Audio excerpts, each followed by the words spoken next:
No sé si ven la clase. Sí, licenciada. Sí, ok.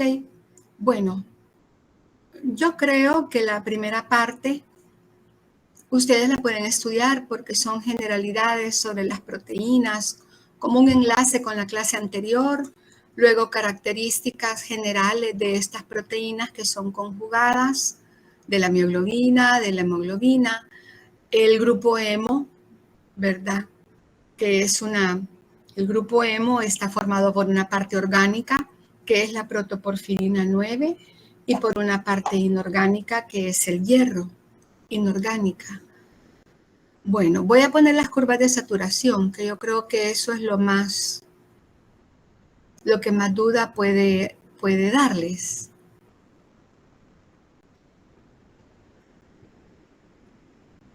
Si las curvas de saturación son una representación gráfica de la unión del oxígeno a la hemoglobina o a la mioglobina en cada caso. Ahí tenemos las curvas. Déjenme ponerla en modo de presentación. Creo que... Si quiere puede dejarlo así normal sin presentar para que no le dé problema. No, no tengo problema. Ya está aquí, ya las tengo aquí. No sé si las visualizan. Sí. Sí, ok. Sí, dígame. Ok, mi duda con esto era con respecto a la actividad que tienen estas curvas cuando se eleva o disminuye el pH, porque tengo entendido que disminuye o sube, se mueven a izquierda o Vaya. derecha. En primer lugar, las curvas no tienen actividad, ¿verdad? Eso en primer lugar. Usted me acaba de decir que tiene duda con la actividad de las curvas, pero las curvas no tienen actividad. Las que se unen al oxígeno son esas dos proteínas, hemoglobina y mioglobina. Para poder comprender el efecto del pH, lo primero que tenemos que hacer es comprender las curvas de saturación normales. Es decir, para eso también comencé por definirles qué es el P50 de cada una de estas proteínas y ahí tienen ustedes la definición, que el P50 de la mioglobina es, bueno, en primer lugar vamos a ver que la gráfica en el eje de las Y tiene el porcentaje de saturación de cada proteína con oxígeno y en el eje de las X tiene la presión parcial de oxígeno o presión gaseosa de oxígeno en milímetros de mercurio, que es lo mismo. La P50 de la mioglobina es aquella presión parcial de oxígeno necesaria para saturar la mioglobina al 50% y que esa presión es de 1 milímetro de mercurio. Y la P50 de la hemoglobina es la presión parcial de oxígeno necesaria para saturar la hemoglobina al 50% y esa presión es de 26 milímetros de mercurio o 26 nanómetros. También en esas unidades la pueden encontrar o también en kilopascales, como dice en Leninger. ¿Cómo es la curva que describe la mioglobina? Es una hipérbola o hipérbole, ¿verdad? Es lo mismo. Eso significa pues que si solo necesita 1 milímetro de mercurio la mioglobina, 1 milímetro de mercurio de oxígeno para saturarse a la mitad con oxígeno, quiere decir que la mioglobina es muy afín por el oxígeno.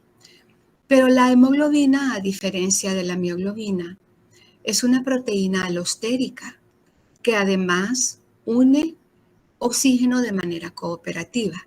Su P50 es de 26 milímetros de mercurio, quiere decir que para saturarse al 50% o a la mitad, podríamos decirlo también, con oxígeno, se necesita una presión parcial de 26 milímetros de mercurio. Pero lo otro que se observa en la curva de la hemoglobina es que que a medida que va aumentando, estamos en cero, pero a medida que va aumentando la presión parcial de oxígeno, la curva se levanta. Por eso dice, se inclina al máximo en los tejidos. O sea, aquí se está levantando, no está siguiendo una línea recta ni un ángulo, sino que es una curva sigmoidea, porque lo que está sucediendo es que cuando la hemoglobina, la molécula de hemoglobina acepta la primera molécula de oxígeno, eso va a comenzar a romper puentes salinos que estabilizan la forma desoxigenada, pero vamos a ir pasando de la forma desoxigenada a la oxigenada. Entonces, pues, con la primera molécula de oxígeno que se une a la hemoglobina, se rompen algunos puentes salinos, pero con la segunda se van a romper aún más, de manera que cuando ya hay dos moléculas de oxígeno unidas a la hemoglobina, la afinidad de la hemoglobina por el oxígeno va a ir aumentando y va a ser más fácil que se introduzca la segunda, la tercera y la cuarta, y yo por eso les puse, todo está interrelacionado, por eso les puse este esquema que está en Harper, ¿verdad? Donde si vamos de la estructura T o desoxigenada, que es la que tenemos arriba a la izquierda, vemos que hay bastante tensión molecular por los puentes salinos que están estabilizando la estructura T o desoxigenada. Con la primera entrada de oxígeno, esas se van rompiendo algunos enlaces, vamos de izquierda a derecha, ¿verdad? Y luego con la segunda molécula de oxígeno se rompen aún más, ¿verdad? Con la tercera más, de manera que la cuarta ya prácticamente está entrando en la forma R o oxigenada. Entonces, esto lo hace la hemoglobina, lo puede hacer porque al ser una proteína alostérica, permite cambiar su conformación, va cambiando la conformación. ¿Por qué cambia la conformación? Cambia porque simplemente se han ido rompiendo esos puentes salinos y va a estar pasando de T a R o de R a T según sea la presión parcial de oxígeno. En cambio, si por ejemplo venimos de los pulmones, donde la presión parcial de oxígeno es de 100, allí la sangre oxigenada, que llega oxigenada a los la sangre que llega a los pulmones va a estar siendo oxigenada y a medida que llegue a los tejidos periféricos se va a encontrar una menor presión parcial de oxígeno, pero también, además de eso, sobre todo se va a encontrar con un menor pH, es decir, con una mayor concentración de iones de hidrógeno. Tengan presente que el pH es inversamente proporcional a la concentración de iones de hidrógeno. Entonces, en los tejidos y por el efecto Bohr, y todo esto, como les repito, está íntimamente relacionado con el efecto Bohr. Lo que está sucediendo es que en tejidos periféricos, el CO2 generado en el ciclo de Krebs, que es un producto final de la oxidación de los combustibles, el CO2, ¿verdad? Más el agua, y por medio de la anhidrasa carbónica se forma ácido carbónico, y este ácido carbónico es muy, como les dijera, se disocia espontáneamente y se va a disociar en protones y bicarbonato. Entonces, ahí en los tejidos periféricos, cuando la hemoglobina llegue oxigenada, se va a encontrar con un mayor ambiente ácido, con una mayor cantidad de CO2, y por eso se va a favorecer la forma T, al contrario de lo que acabamos de ver.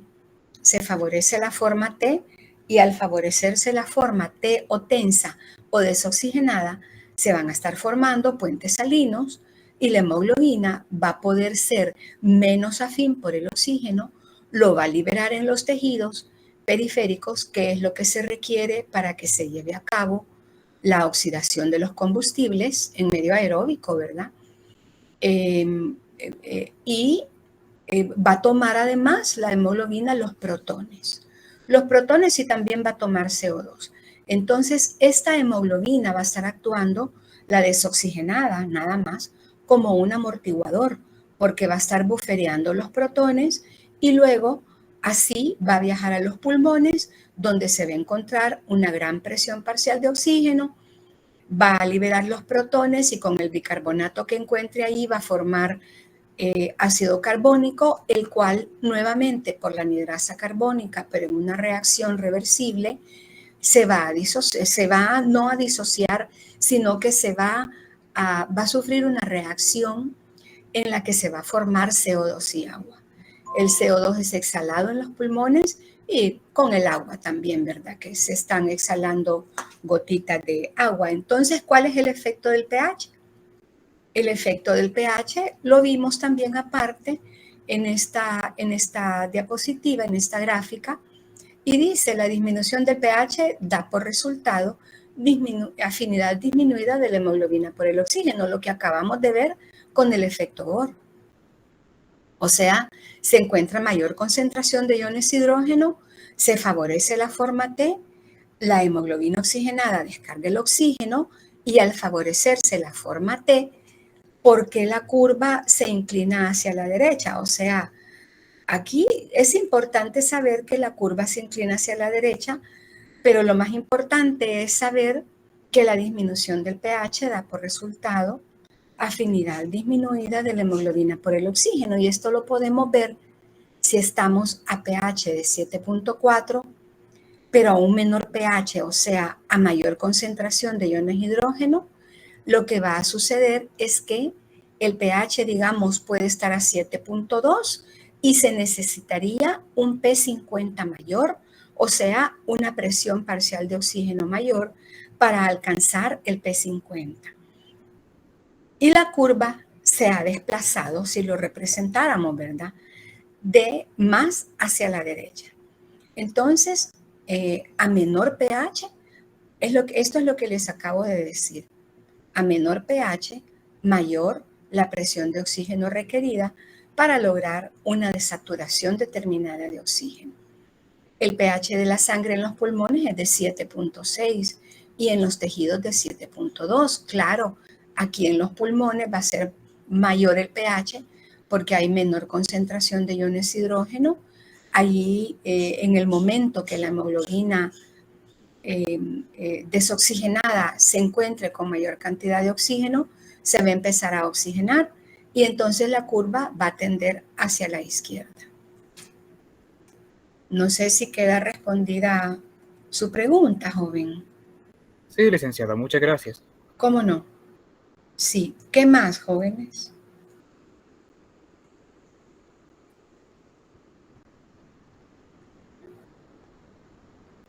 Bueno, aquí solo quizás resaltar la composición de las subunidades de las principales hemoglobinas a través de la vida, ¿verdad? A través de la vida de una persona. Entonces, la composición subunitaria de la hemoglobina A del adulto, tal como lo vimos en clase, es alfa 2 beta 2, lo cual significa que tiene 2 subunidades alfa y 2 subunidades beta. La fetal es alfa 2, gamma 2, y la fracción total es menos del 2%. Y hay una hemoglobina minoritaria del adulto, que es la HbA2, que tiene 2 subunidades alfa y 2 subunidades delta, ¿verdad? La HbA1c, que es importante que la conozcan porque es una herramienta no solo de diagnóstico, sino que también para evaluar cuál es el estado de manejo, en parte, de manejo de la glucosa en una persona diabética. Y no es más que la hemoglobina que se une a la glucosa. La unión de la hemoglobina a la glucosa da como resultado la hemoglobina A1C. No requiere de enzimas para esa unión, por lo que aquí dice que es un producto de glicosilación no enzimática de la hemoglobina, donde la glucosa se une a la valina N-terminal de cada cadena beta de la hemoglobina, lo cual está aquí. Esta es la hemoglobina A del adulto y la glucosa se va a estar uniendo a cada una de las cadenas beta en la fracción o va a ser una unión con la valina N-terminal, ¿verdad? Y como dice acá, es una herramienta diagnóstica muy importante para el médico. Indica pues los niveles de glucosa sanguínea en un paciente alrededor de los últimos 3 meses previos a la prueba. ¿Por qué será eso? Simplemente es porque la vida media del eritrocito es de 3 meses o 90 días y entonces eso permite hacer un estimado que si la hemoglobina glicosilada está alta, significa que ha tenido los 3 meses anteriores, ese paciente ha tenido alta la glucosa. En las personas diabéticas hay cantidades incrementadas de hemoglobina A1C y también es importante hacérselos esta determinación en personas de las que se sospecha o que tienen factores de riesgo para la aparición de la diabetes. ¿Qué otra pregunta, jóvenes? Miren, ahí está una representación que les decía que esta científica, una bioquímica, hizo esa representación del cambio de conformación de la hemoglobina en sus formas oxigenada, desoxigenada. Ese movimiento que se ve representa el cambio de conformación porque en realidad es un movimiento de la estructura tridimensional de la hemoglobina. ¿Qué más, jóvenes? ¿Alguien levantó la mano?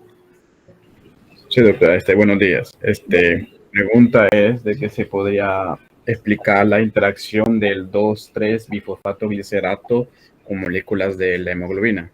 ¿Cómo no? El 2,3 bisfosfoglicerato. Sí, claro. Es parecida, es otro efector alostérico de la hemoglobina. El efecto total, o sea, el efecto como se ve en general, es parecido al de la disminución del pH, porque está favoreciendo la forma T o desoxigenada de la hemoglobina. Este efecto Aldana es el que se da en los pulmones, es el contrario al efecto Bohr, ¿verdad? En los alvéolos pulmonares la hemoglobina se va a oxigenar y ahí va a liberar protones y CO2. Bueno, aquí está la molécula del 2,3-bisfosfoglicerato. El 2,3-bisfosfoglicerato es una molécula que viene de un intermediario de la glucólisis. La glucólisis tengo entendido que la van a ver esta semana, sí. ¿O ya la vieron? No, ¿verdad? No hemos ni empezado con carbohidratos. Con digestión de carbohidratos, sí. Entonces la siguiente es la glucólisis. El 2,3-bisfosfoglicerato viene de un intermediario de la glucólisis que se llama 1,3-bisfosfoglicerato. Entonces esta es una molécula, como ustedes ven, que en su estado iónico está muy cargada negativamente. Al pH fisiológico va a estar en su estado iónico. Esas cargas se las dan sus grupos, sus dos grupos fosfato, dice 2,3-bisfosfo, o sea, están contiguos. Y además el carboxilato, que está en su forma aniónica, ¿verdad? Ese grupo carboxílico. Entonces, el 2,3-bisfosfoglicerato es un componente normal en la sangre que tiene que estar a una concentración normal determinada y lo que hace es unirse a la hemoglobina en una cavidad entre sus subunidades beta en el estado T. Quiero decirles que tanto los protones como el 2,3-bisfosfoglicerato y el CO2 solo se pueden unir a la forma desoxigenada de la hemoglobina. Entonces, el resultado de esta mayor unión del 2,3-bisfosfoglicerato a la hemoglobina es una disminución de la afinidad de la hemoglobina por el oxígeno. Esto significa que si disminuye la afinidad de la hemoglobina por el oxígeno, va a liberar ese oxígeno y por lo tanto se va a estar estabilizando el estado T. Al estabilizarse el estado T, va a liberar oxígeno. Entonces aquí tenemos la fijación del 2,3-bisfosfoglicerato, tenemos las cadenas beta, una parte está representada, y en qué parte de las cadenas beta se va a unir esta molécula o este 2,3-bisfosfoglicerato con muchas cargas negativas. Bueno, en las partes de la cadena beta que tengan aminoácidos con carga positiva. Aquí tienen la molécula, aquí con fondo celestito, ¿verdad? Celeste. Y aquí tienen, por ejemplo, la histidina 2 la valina 1, pero la valina no tiene carga, la histidina 143. Entonces vemos acá, por ejemplo, con la histidina 143, las cargas positivas o la positiva de esta histidina 143 se está atrayendo electrostáticamente con el 2,3-bifosfoglicerato. Lo mismo acá. La lisina también, que tiene carga positiva, ¿verdad? Tiene una atracción con esta carga negativa del 2,3-bifosfoglicerato. Y aquí en la gráfica está representado el efecto alostérico del 2,3-bifosfoglicerato sobre la afinidad de la hemoglobina por el oxígeno.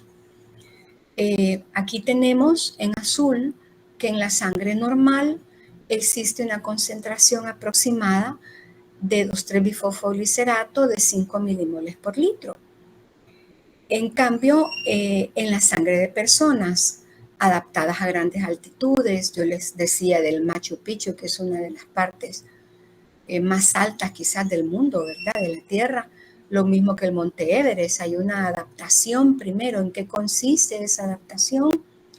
En que se forma mayor cantidad de 2,3-bifosfoglicerato, que puede llegar más o menos a 8 milimoles por litro en la sangre de una persona adaptada a grandes alturas, y esta mayor cantidad de 2,3-bifosfoglicerato está haciendo que la curva se desplace hacia la derecha. ¿Pero qué significado tiene eso? Tiene el significado de que la hemoglobina está disminuyendo su afinidad por el oxígeno y por lo tanto lo está liberando. Gráficamente significa que el P50 que se requiere para llegar a la mitad de saturación de oxígeno, con oxígeno de la hemoglobina, aumenta, ¿verdad? Por eso la curva está desplazada hacia la derecha. Y con una sangre desprovista del 2,3-bifosfoglicerato, como no se va a ver favorecida la forma T, entonces en ese caso el 2,3-bifosfoglicerato va a estar en 0 y la hemoglobina va a ser muy afín por el oxígeno y por lo tanto no lo va a liberar. Tienen que tener presente que cuando decimos disminución de la afinidad de la hemoglobina por el oxígeno, significa que puede soltarlo, que puede liberarlo. Entonces, por eso, aquí está resumido la regulación alostérica por el 2,3-bifosfoglicerato. Lo pueden estudiar, ¿verdad? Y aquí está quizás un poquito más representada las cadenas beta 1 y beta 2 con su proximidad con los aminoácidos con carga positiva, la proximidad del 2,3-difosfo, pero es bisfosfo, aunque también no es que esté incorrecto, pero es mejor decir bisfosfo, con la lisina 182 en ambas cadenas beta. Esta es la variación de la hemoglobina fetal. Bueno, aquí tienen un resumen de los efectores alostéricos de la hemoglobina, por eso dice regulación alostérica, que son los protones o iones hidrógeno, el CO2, que ya vimos por el efecto Bohr que una mayor concentración de CO2 favorece la forma T o desoxigenada y por lo tanto le permite liberar más oxígeno, y el 2,3-bisfosfoglicerato, ¿verdad? Entonces estabilizan la forma desoxi, disminuyen la afinidad por el oxígeno, facilitando la liberación de oxígeno en los tejidos, acentúan la cooperatividad, o sea que van a favorecer el efecto de la unión cooperativa y permiten una regulación fisiológica, ¿verdad? Porque van a modular la afinidad de la hemoglobina por el oxígeno. Y esto es lo que les decía hace un momento. Protones y CO2 son transportados en sentido inverso al oxígeno. Esto significa que si la hemoglobina está oxigenada, no puede transportar protones ni CO2. Pero si está desoxigenada, sí va a transportar protones y CO2. ¿Otra pregunta, jóvenes?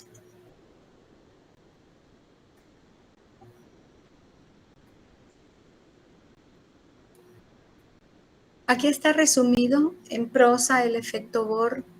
Aquí hay algo más del CO2, cómo se une, que se une al grupo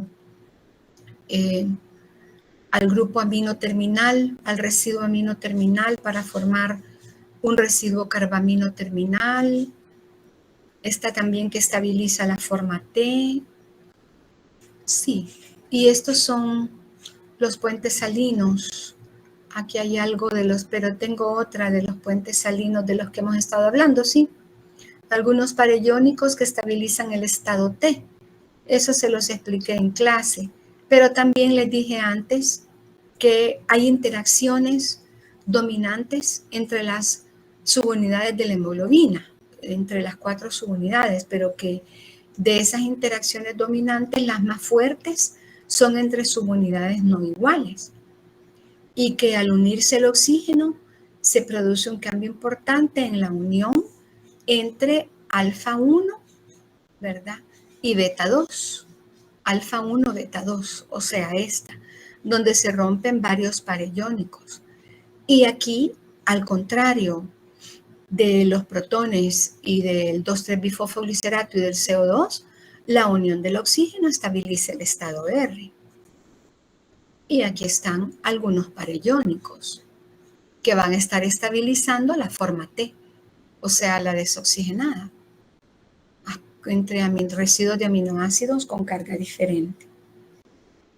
¿Qué otra pregunta, jóvenes? Dígame. Solo quería confirmar un dato con respecto a las subunidades de la hemoglobina. Digamos, la hemoglobina tiene 4, se mencionó 4 cadenas polipeptídicas y dentro de cada una de ellas se encuentran diferentes residuos de histidina, ¿verdad? Sí. Dentro de cada uno hay una F8, una F2, o es por toda la proteína en general. No, por cada cadena. Ok, entonces, en cada cadena las que más importan son la F8 y la E7. La F8 por ser la histidina proximal, la que se une directamente al átomo a la molécula de oxígeno. O de dióxido en cualquier molécula en general, ¿no? Sí, no son las que más importen, pero sí que tienen una función especial e importante, eso sí es cierto.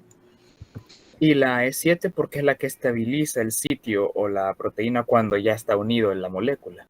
No hasta que está unida. Sí, la estabiliza unida, pero desde antes tiene un efecto que se le llama de impedimento estérico. Quiero ver, aquí está. Para ver el efecto de la E7, lo que vimos es que analizamos primero cómo el hemo, al unirse al monóxido de carbono, el hemo aislado, o sea, sin la parte polipeptídica, que vimos que el monóxido de carbono se une unas 20.000 veces mejor que el oxígeno a las moléculas libres o aisladas de hemo. Pero esa afinidad va a disminuir de 20.000 veces mejor a 200 veces mejor cuando el grupo hemo está unido a la parte polipeptídica de la hemoglobina, de la mioglobina o de la hemoglobina. Y esto se debe al impedimento estérico que realiza la histidina E7 o distal. La E7 lo que hace es debilitar la unión del monóxido de carbono a la hemoglobina y mioglobina, y al debilitar esa unión favorece la unión con el oxígeno. Porque si bien vimos que el monóxido de carbono se une en un ángulo de 90 grados al hierro de la hemoglobina, también la presencia de la histidina distal favorece que el ángulo de enlace del oxígeno con el hierro de la hemoglobina, del hemo de la hemoglobina, ¿verdad? Tenga un ángulo menor de 90 grados. Entonces, el oxígeno, por eso dice aquí, se une al grupo hemo, formando un ángulo respecto al enlace hierro-oxígeno, que es una conformación de enlace facilitada en la mioglobina y en la hemoglobina también.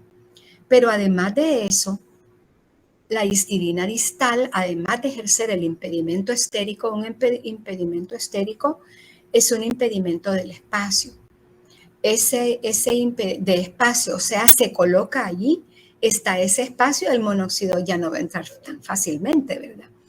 Además de eso, la afinidad por el monóxido disminuye por la presencia de histidina distal porque el oxígeno unido al átomo ferroso del hemo forma un enlace de hidrógeno con la histidina distal.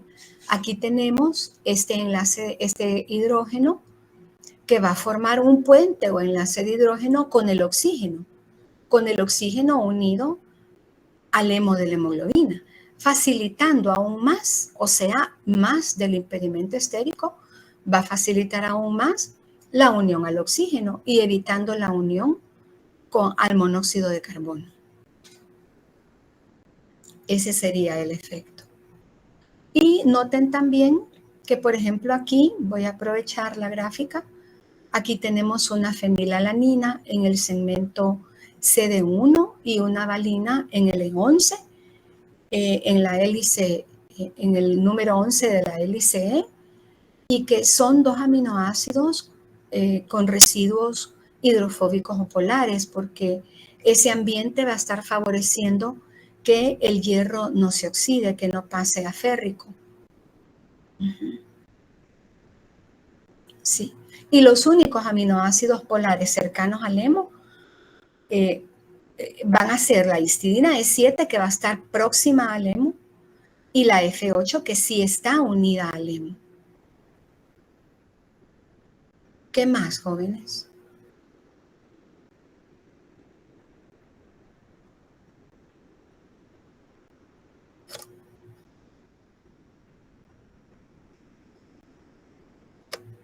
Es necesario que para las asesorías hayan estudiado un poco, ¿verdad? Sí, dígame. Solo le quería preguntar y que me confirmara con respecto a la como clasificación completa de la proteína hemoglobina en general, porque como usted mencionó al principio, es por su estructura, sería conjugada porque tiene el compuesto no proteico, que es el grupo hemo. Sí. Globular porque... Es un grupo prostético. Unido de manera permanente. Y sí. Sería globular por ser medio redondita, ¿verdad? No fibrosa como el colágeno o la elastina. Sí, y así es. Su función biológica sería una proteína de transporte o transportadora. La hemoglobina. Sí.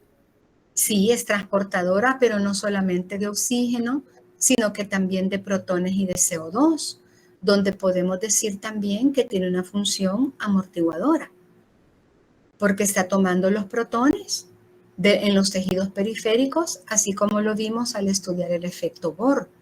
Transporta CO2, en cambio la mioglobina, que solo tiene una cadena, solamente es un transportador de oxígeno y una reserva local de oxígeno, una reserva citosólica de oxígeno en los músculos, en el músculo estriado, ya sea esquelético o ya sea el músculo cardíaco. Así es, sí. Y solo tiene un grupo hemo. La mioglobina sí solo es de transporte y reservorio de oxígeno también, porque lo va a liberar en ciertas condiciones, ¿verdad? Como es el ejercicio intenso, cuando las mitocondrias a nivel de músculo estriado necesiten más oxígeno. No sé si le queda resuelta su duda. Sí, muchas gracias, licenciada. ¿Cómo no? Bueno, hemos visto puntos medulares. No sé si tienen otras preguntas. Aquí está todo el hemo. Acuérdense que el hierro está actuando con 6 enlaces de coordinación, que en la sexta posición de coordinación se va a hundir la molécula de oxígeno, la quinta le va a servir para unirse a la histidina proximal y cada uno de los otros enlaces de coordinación para unirse con el nitrógeno de los anillos pirrólicos del grupo hemo, y que tiene estos sustituyentes, ¿verdad? Metilo, vinilo, metilo, propionato. Aquí hay 3 carbonos, deriva del ácido propiónico y propionato, que le va a dar como conexión o afinidad por la parte acuosa, pero prácticamente todo el interior del hemo no tiene afinidad por el agua. Es para proteger al hierro, ni el hemo como tal, ni la hemoglobina, ni la mioglobina como tal. Sí, que se puede unir, el hierro se puede unir al monóxido de carbono, o sea, el hemo, ¿verdad? Y también al óxido nítrico, incluso con mayor afinidad que al oxígeno. Y esto también tiene que ver con el alosterismo, porque aquí lo que está resaltando es que cuando la molécula de oxígeno se une al hierro, lo que va a hacer es alar al hierro hacia el plano del hemo, tal como está más adelante también que se los expliqué aquí. Ala al hierro al plano del hemo, pero no solamente ala al hierro, sino que como el hierro está unido con la F8, esta histidina F8 es parte de la cadena polipeptídica y entonces va a sufrir también, ahí va a comenzar el cambio de la conformación, el cambio de conformación de la hemoglobina. El hierro se mueve en el plano del hemo durante la oxigenación, dice. Histidina F8 y sus residuos son arrastrados con el átomo de hierro. Entonces, lo que les decía también hace un momento, ¿verdad? Que la histidina F8 y E7 tienen funciones únicas en la fijación del oxígeno. Esto creo que ya lo habíamos visto, desoxioxi. Esto es de la estructura, cuántos segmentos helicoidales hay en las cadenas alfa, cuántos en las cadenas beta, y aquí tiene algo que ver con la función, que además de transportar oxígeno de los pulmones a los tejidos periféricos, transporta CO2 y protones desde tejidos hacia los pulmones. Lo del cooperativismo, que ya lo vimos, que sus subunidades interactúan de forma cooperativa para descargar oxígeno en tejidos y retenerlo en los pulmones, donde hay una gran presión parcial de oxígeno porque las vías respiratorias son las que están en contacto, ¿verdad?, con el oxígeno de la atmósfera, con el oxígeno del aire. No importa. Aquí hay otra representación de la estructura de la hemoglobina, que es un tetrámero, ¿verdad? Que tiene dos unidades polipeptídicas diferentes, o sea, tiene alfa y tiene beta. Sí. Permítanme un momentito, jóvenes.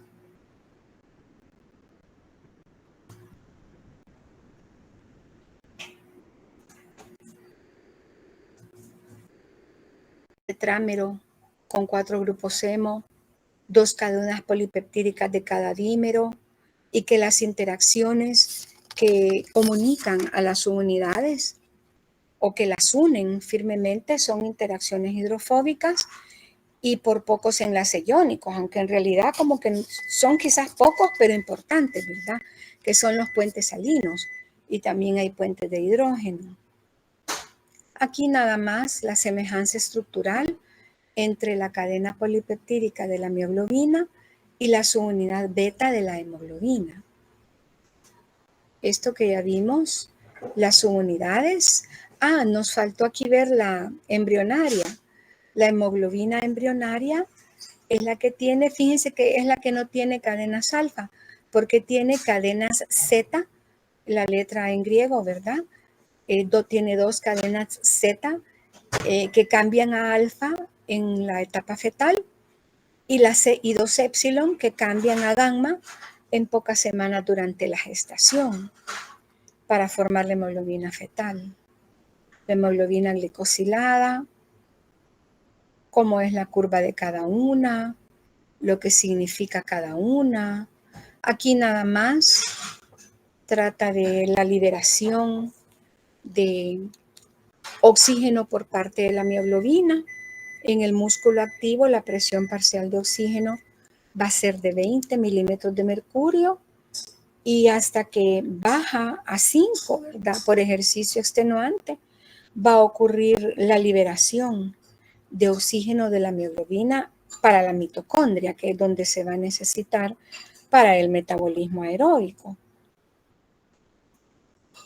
Aquí lo que significa alosterismo, a los otros esteros espacio, y en realidad el alosterismo comienza con la unión de la primera molécula de oxígeno en una subunidad, que es cuando se desplaza el hierro hacia el plano del hemo y hay un cambio conformacional porque es alada la histidina F8.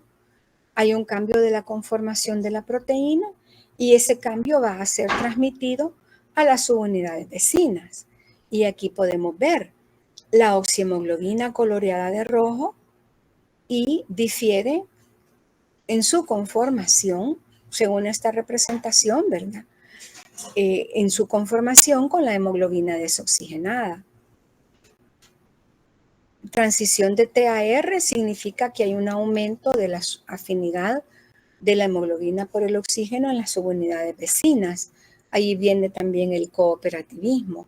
O sea, el origen molecular de la cooperatividad es el alosterismo. Aquí la oxigenación de la hemoglobina desencadena cambios de conformación en la apoproteína. Sí, lo que ya habíamos dicho, solo que está más representado. Si ustedes ven, aquí está en estado T, desoxigenada, en estado R, unida al oxígeno. Si ustedes ven, estos aminoácidos están cambiando su posición, no su posición, sino que como su disposición tridimensional. La leucina FG3 y la valina FG5. También la leucina F4, hay un cambio. Esos cambios son los que se dan por el alosterismo de la hemoglobina y son los que van variando por esos cambios en los alostéricos, va variando la afinidad de la hemoglobina por el oxígeno.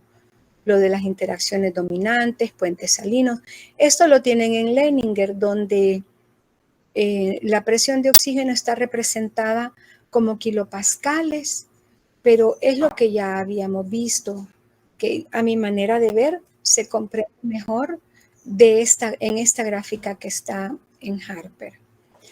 ¿Alguien levantó la mano? Sí, buenos días, licenciada. Yo tengo una pregunta con respecto a lo que es el grupo hemo, que dice que tiene una estructura de anillo orgánico de protoporfirina y que el hierro tiene que estar en estado ferroso para unirse. Sí, así es.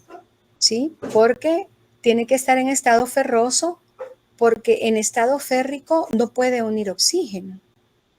Estaría como ferrihemoglobina o metahemoglobina, que siempre tenemos un poco de metahemoglobina en condiciones normales, pero que si esos niveles de metahemoglobina que son bajos se sobrepasan, hay problema para el transporte del oxígeno.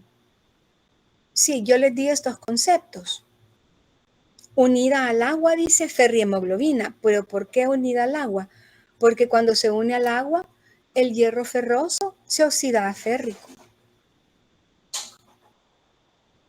Entonces, el hierro tiene que estar en estado ferroso porque es esa disposición electrónica del hierro la que le permite unir oxígeno. No va a cambiar, a diferencia del hemo, de otras sustancias o de otros compuestos o de otros participantes, por cierto, en la cadena respiratoria, donde el hemo que va a estar presente va a ser un hemo un tanto diferente al hemo de la hemoglobina, y allí en los citocromos lo que va a suceder es que el hierro, ahí es diferente la función, lo que va a estar sucediendo es que el hierro va a cambiar de estado de oxidación porque va a estar ferroso o férrico, dependiendo del paso de electrones. O sea, si acepta electrones va a estar ferroso, si entrega electrones se va a quedar como férrico. Es otro tipo de citocromos, que es algo con lo que comenzamos la clase. La protoporfirina, o sea, esos 4 anillos pirrólicos unidos por puentes metino o meteno, con sus sustituyentes representados como X, es a lo que se le llama protoporfirina 9. Ahí no hay hierro, ¿verdad? Solo es la parte orgánica. Y ese grupo hemo va a estar presente también en los citocromos, como le acabo de explicar, como los que van a estudiar en la cadena respiratoria y en las enzimas del tipo peroxidasas. ¿Sí? Entonces quiere decir que los átomos de nitrógeno que están coordinados, van a ayudar a evitar la conversión del hierro a estado férrico. Se van a unir al hierro ferroso, pero lo que va a ayudar a mantenerlo en estado ferroso son los aminoácidos de la parte polipeptídica, que van a ser más que todo los que van a rodear al hemo, van a ser aminoácidos hidrofóbicos. Por eso dice acá, estructura tridimensional de la mioglobina, que es válido también para la hemoglobina, ¿verdad? Un entorno poco accesible al hemo que es esencial para la oxigenación reversible. Entonces, el hemo está ubicado en un bolsillo o pocket u oquedad que es formada por las hélices E y la F. Entonces, tiene aminoácidos con R polares y cargados, pero en la superficie. ¿Como cuáles? Como las dos histidinas que hemos estado mencionando, la proximal y la distal. Pero en su interior, o sea, en el interior de la cadena que rodea al hemo, van a ver más que todo aminoácidos con grupos R no polares, con residuos de grupos R no polares como leucina, valina, fenilalanina, metionina, y ahí está mencionando las dos excepciones que le decía, ¿verdad? Las dos histidinas, que aquí están, la F8 me dice en naranja, que sería esta. No sé si ven el cursor, ¿verdad? La histidina F8 y la E7 en azul, o sea, aquí. Próxima al hemo, y esta PR es el propionato, que está dirigida hacia el exterior de la cadena. Aquí está, de nuevo, aminoácidos que rodean al hemo para preservar al oxígeno en la forma ferrosa. ¿Otra pregunta, jóvenes? Dígame. Hola, buenos días, licenciada. Es sobre los efectos. Quería saber si yo los he comprendido bien y usted me dice. Sí. El efecto Bohr lo comprendo como el aumento del dióxido de carbono y la disminución del pH, liberando oxígeno, oxígeno molecular de la hemoglobina. Y el efecto Handler es el aumento del oxígeno molecular en los pulmones y va a disminuir su afinidad.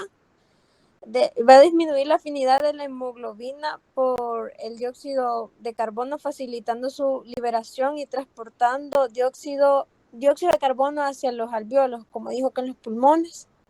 Sí, no, el dióxido de carbono va a ser expulsado de los pulmones en el proceso de expiración con S.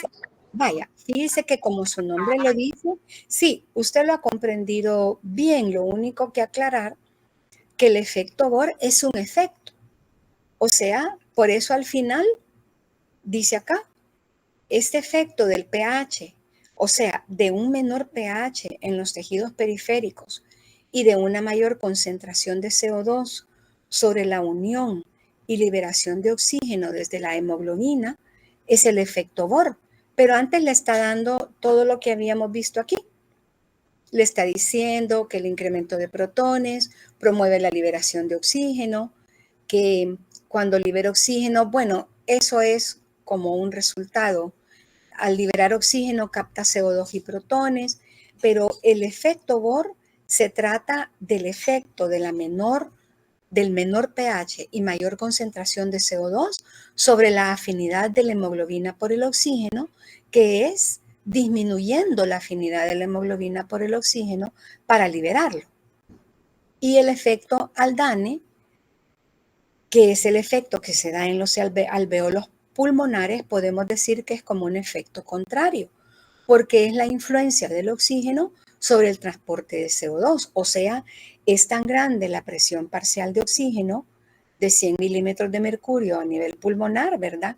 Que lo que va a suceder, que la hemoglobina allí lo que va a hacer es soltar ante esa gran presión parcial de oxígeno, mucho mayor que su P50, lo que va a hacer es soltar el CO2 y los protones. CO2 para que sea expulsado en el proceso de expiración, ¿verdad? Y que tome el oxígeno, porque ya dijimos que no puede estar la hemoglobina oxigenada unida al mismo tiempo con protones y CO2. Sí, entonces sí, tiene la idea, hija, tiene la idea básica y está bien, pero son efectos. Gracias. Bueno, ¿cómo no? Bueno, ¿qué más, jóvenes? Dígame. Bueno, con respecto a la mutación que favorece en el estado R, han mostrado un ejemplo que era el hemoglobina Chitpit, no sé cómo se pronuncia. No tengo como que muy entendido cómo funciona. ¿Mutación en dónde? Que favorece en el estado R. No, no hay mutación que favorezca el estado R. Hablé de efectos alostéricos que favorecen el estado R, como es la unión con el oxígeno. El oxígeno está favoreciendo el estado R por la unión cooperativa. O sea que cuando les dije que cuando entraba la primera molécula de oxígeno, era difícil porque comenzaba a romper los puentes salinos. Y aquí lo vemos, arriba, de izquierda a derecha. Allí se han roto algunos puentes salinos, pero esa unión de la primera molécula de oxígeno favorece la unión de la segunda molécula de oxígeno, porque se rompen más puentes. Y ya esas dos unidas favorecen aún más la unión de la tercera. Y la tercera favorece aún más la otra. Pero aquí no hay mutación. Este es un comportamiento normal de la hemoglobina con el oxígeno. Donde sí podemos hablar de mutación, se los mencioné en clase un poco a la carrera, cuando les hablé de una de las hemoglobinopatías, que es la anemia células falciformes. La anemia células falciformes es en la que se presenta la hemoglobina S, y la mutación que se va a dar va a ser en el DNA para que varíe el aminoácido en las cadenas beta de la hemoglobina. En la hemoglobina A normal del adulto, en las cadenas beta, en la sexta posición, normalmente se coloca glutamato. Pero como se da una mutación, o sea, cambio de bases, aquí les habla algo del cambio de bases, déjenme ver, creo que no se los puse. Lo que está cambiando es la base. Es un trastorno genético causado por alteración de un nucleótido. Aquí está. A nivel de DNA existe una sustitución de adenina por timina. O sea, es una mutación puntual que se está dando la mutación para que en lugar de que en la cadena beta, en la sexta posición, se coloque glutamato, se coloca valina, que es un aminoácido apolar. La mutación es adenina por timina, o sea, esa base nitrogenada adenina ya no está, sino que está timina, que es una base nitrogenada de otro tipo, piridínico. Y el resultado es que los ribosomas ya no leen glutamato, sino que leen que se tiene que colocar galina. Y eso da como resultado que los eritrocitos cambien de forma, que sean alargados o con forma de hoz, falciformes, por eso es anemia falciforme, y que esos eritrocitos tengan un saliente hidrofóbico, porque aquí va a haber valina B6, que va a hacer que se unan esos salientes hidrofóbicos para formar estructuras lineales y fibras que van a dar como resultado el cambio de forma del eritrocito y además, por lo tanto, la sintomatología es que va a ser crisis recurrentes cuando hagan ejercicio, vértigo, debilidad, falta de aire, contenido de la hemoglobina mitad de la normal, eritrocitos frágiles que se van a romper fácilmente, o sea, va a haber lisis de eritrocitos, o sea, anemia hemolítica, es una anemia hemolítica, es una anemia falciforme. Y hay homocigotos que tienen solamente hemoglobina S y no hemoglobina A, y hay heterocigotos, o sea que son a veces asintomáticos y tienen el rasgo falciforme, que van a tener hemoglobina S, pero también van a tener algo de hemoglobina A. Pero lo anterior no es mutación, la unión con el oxígeno. Bueno, jóvenes, yo creo que hemos terminado la hora prácticamente. Considero, ¿verdad?, de que se ha visto toda la clase. Sí, voy a dejar de compartir.